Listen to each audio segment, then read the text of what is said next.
Thanks for joining us. This is your regional forecast. I'm Nicole Karkic. We have our first official week of fall to talk about, and this morning it certainly felt cold in Toronto. It was only about 4 degrees. We'll talk about a little bit of a warm-up that we're seeing in this long-range forecast and when and if we could see some rain as well. But first, we have a story about crops that we generally see in the fall season. We have apples and pumpkins, but of course that growing season begins before fall even starts. Here's more on how those crops fared so far this year.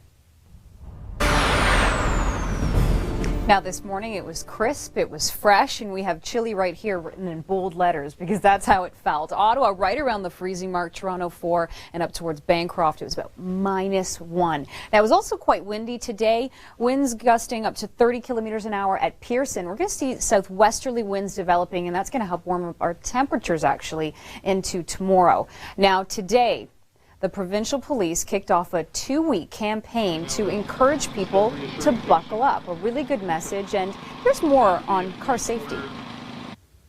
Certainly a good message and a good idea. Now, we are going to see rain if you're driving through the north around Timmins and Sudbury, too. That is going to push on through by the overnight hours, and then Ottawa gets into some showers. As far as the Greater Toronto region, we do see some rain on Tuesday, although it does happen later in the day, overnight through to Wednesday, and then Wednesday is actually a little bit wet. So between Tuesday and Wednesday, Wednesday's the day you definitely have to be a little bit more concerned. Here are the southwesterly winds that have been very strong this afternoon. They die down in the overnight as you start to see that orange color, and then they pick up speed again into tomorrow afternoon a little bit, but it does help our temperatures.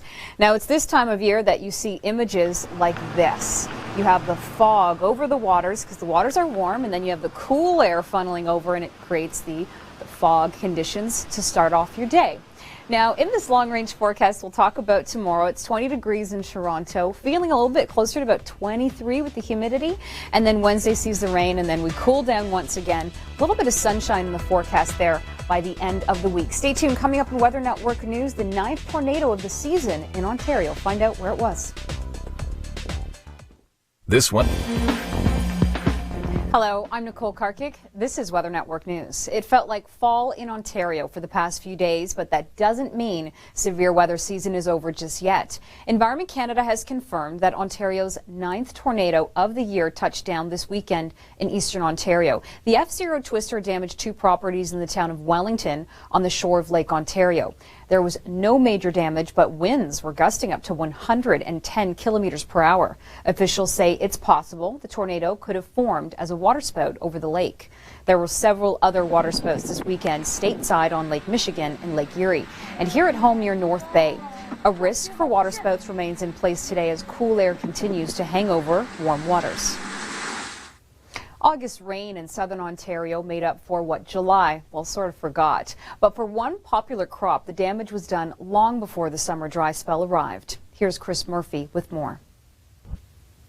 Now, it's the kind of damage and flooding you'd expect to see after a hurricane. But yesterday, for the second week in a row, heavy rain completely washed out and shut down roads in Truro, Nova Scotia.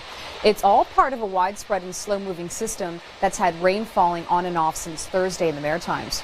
Truro picked up 40 millimeters yesterday alone. Most roads in the region were reopened at the end of the day, and work on a dike damaged by the rain 2 weeks ago is expected to begin once conditions are safe. In the eastern Pacific, Super Typhoon Jalawat is swirling east of the Philippines. On its current track, it's heading towards Taiwan and is expected to push rain and wind into Japan later this week. So far, no watches or warnings are in place. That's a look at Weather Network News for this half hour. Stay tuned. Coming up in your national forecast, we'll talk about the rain that we are seeing in Atlantic Canada once again through the overnight hours. Stay tuned for that.